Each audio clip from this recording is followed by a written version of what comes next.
Automatic transmission solenoid testing.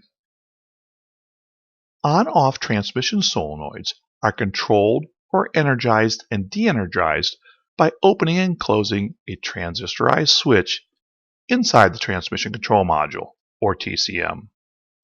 A positive controlled circuit places the TCM switch between the power source and the solenoid.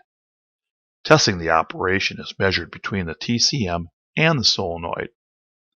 When the switch is open, there is no voltage to the solenoid and the solenoid is de-energized. When the switch is closed, the solenoid is energized and the voltmeter will register source voltage. Open, closed, open, closed. A negative controlled circuit places the TCM switch on the ground or negative side of the circuit. The meter is still connected between the TCM and the solenoid, only this time source voltage passes through the solenoid and the voltmeter reads the source voltage. Because of the high resistance of the voltmeter, the voltage drop from the solenoid resistance is undetectable by the voltmeter and source voltage is displayed. Once the TCM closes the switch to ground, the circuit is complete and the solenoid is energized. Both voltmeter leads are now connected to ground and the voltage potential difference is zero. Technically, if the voltmeter is switched to read millivolts, the meter would display a small millivolt value to represent the resistance in the ground circuit. Using the voltmeter to test the solenoid circuit can verify proper operation of the TCM switching capabilities and the integrity of the circuit. To perform transmission solenoid testing on a vehicle, resources from a wiring diagram will be needed. The wiring diagram will be used to locate the solenoid and the transmission control module, along with associated connectors and wire colors. I'm using all data for the wiring diagram resources. After choosing our vehicle, we're going to select Diagrams, and then we're going to choose Wiring Diagrams. All data has two resources, non-OEM and OEM. I'm going to show you both. I'm going to start out with OEM, and I'm going to scroll down to Automatic Transmissions and Transaxles. Here it shows there's 20 individual items below that. We're going to open those up, and we're going to have to decipher the acronyms. Now these are all for automatic transmission, and I happen to know that SSV stands for shift solenoid, and we want shift solenoid B. Here's our shift solenoid B diagram that we are going to analyze. The first thing to notice is that the shift solenoid does not receive direct power from the circuit breaker or a fuse panel. In fact, the shift solenoid is connected directly to ground.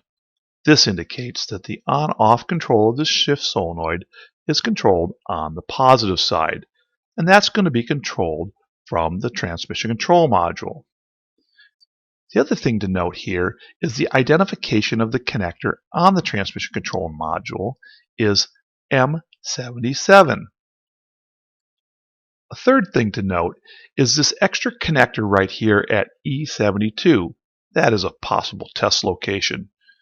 We should also note that the wire coming from the transmission control module is a blue and yellow. Yes, L stands for blue and Y stands for yellow, and comes out as a solid yellow wire. Connector E93 is way up underneath and inaccessible. On the bottom of the image is what the connectors look like. It's going to be important to note that M77 is a white connector. That's what the W means. And the pin locations are in reference from looking from backwards in.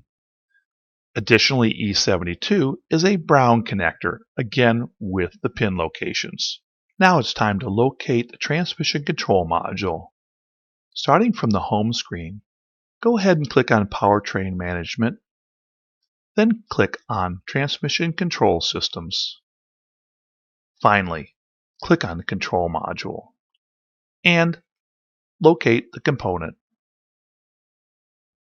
Here we have a diagram of the location of the transmission control module, and here we have a blow-up of that actual location underneath the dash. Now let's take a look at the non-OEM diagrams. And we're going to expand that and come down and find the transmission and drivetrains.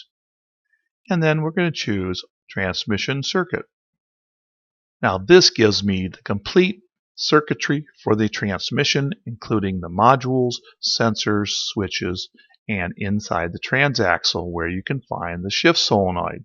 Zooming in, we see shift solenoid B is grounded to the transmission. Following the blue and yellow wire to the TCM, we see it connects to the same pin 12 that was displayed in the OEM diagram. Finally, we see the transmission control module location description. However, there is no connector reference information to identify the connector on the TCM. Additionally, there is no connector reference information on the connector near the transmission. First, we want to locate the control module underneath the dash. Then we want to locate the white connector. The white connector has pin 12 in it. Then we want to find pin 12 on the back side of this connector and use one of our back probe pins to stick it in the back side of that connector. Finally, we want to make sure that we can put the alligator clip of the test lead onto the pin for proper testing and ground the other end. Now we connect it to our meter and run it out for viewing.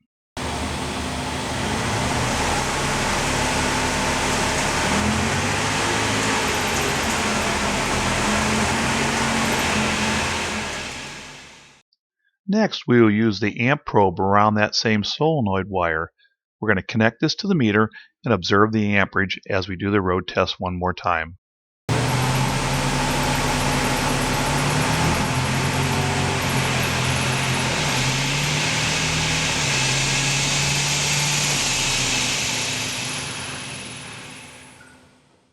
Let's do a short review how amperage shows up on the oscilloscope for solenoids. I want to take just a few minutes to look at the difference of measuring amperage through a light bulb versus through a solenoid. In a light bulb circuit, when you complete the path to ground, the light bulb lights up and the amperage rises to a high value. As the filament heats up, the amperage drops down because the resistance goes up from the heat until you get a leveled off amperage.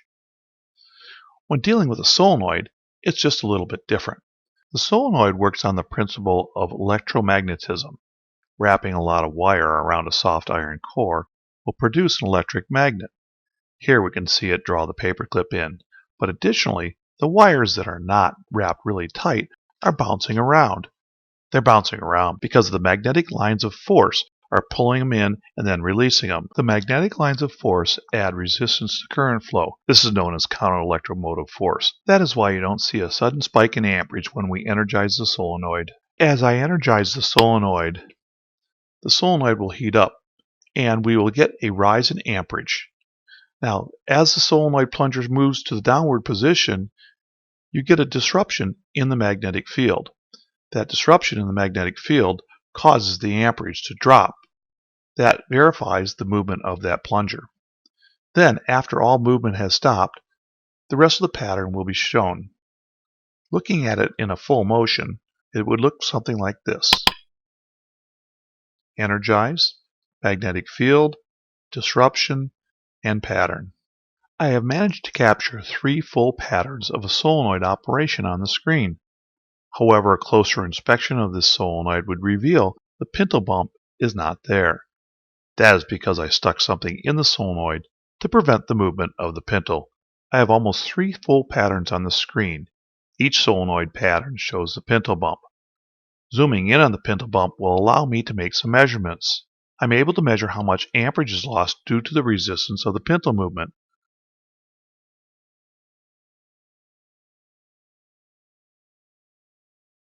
I'm also able to measure how long it took for that pintle to move its full length of travel.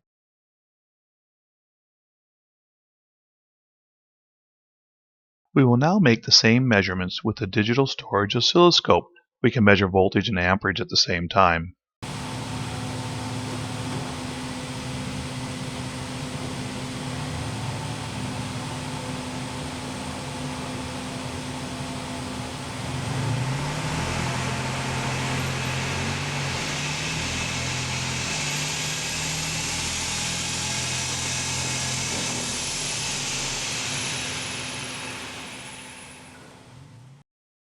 This is the oscilloscope capture from the Nissan solenoid in the transmission that is positively controlled. The blue controls our voltage, the red is amperage. If we take and move the voltage up just a little bit so it makes it easier to see, and move the amperage down so we can separate it, we can tell as the voltage rises, the amperage also rises. And if we want to know how much voltage we're dealing with, we can bring down the cursor and line it up there to see that it's 13.73 volts. If we want to know how much amperage we are using, I can bring the cursor for the amperage down and we can line that up as well. That tells me that we're working with 346 milliamps. Now if I want to take a closer look at that amperage, I can grab my zoom tool and I can draw a cursor right around that amperage climb. Here we see what's known as the Pintle Bump, which is verification that the pintle moved inside the solenoid. If we want to know how long it took for that pintle to move, we can draw a cursor over to the top of where the amperage started to rise and where the amperage bottomed out. Now we can see the amount of time that it took was a little over 2 milliseconds. During the road test, we can see that we had 2 cycles of the solenoid being energized and then de-energized and then energized again. Let's circle back to this wiring diagram where I have a connector with 8 pins in it and I can check several components inside the transaxle. Now if you remember from the OEM diagram, we have connector E72, which is that same connector, and it shows the shape of that connector and that it is brown. So up underneath the hood of the car, we were able to locate that connector over on the right-hand fender side. Even though the diagram does not tell us where it's located, I found it over there. I identified it by the brown connector and the 8 pins and the wire colors that go to the transmission. Additionally, the wire colors on the other side of that harness that go to the transmission harness also match the wiring diagram.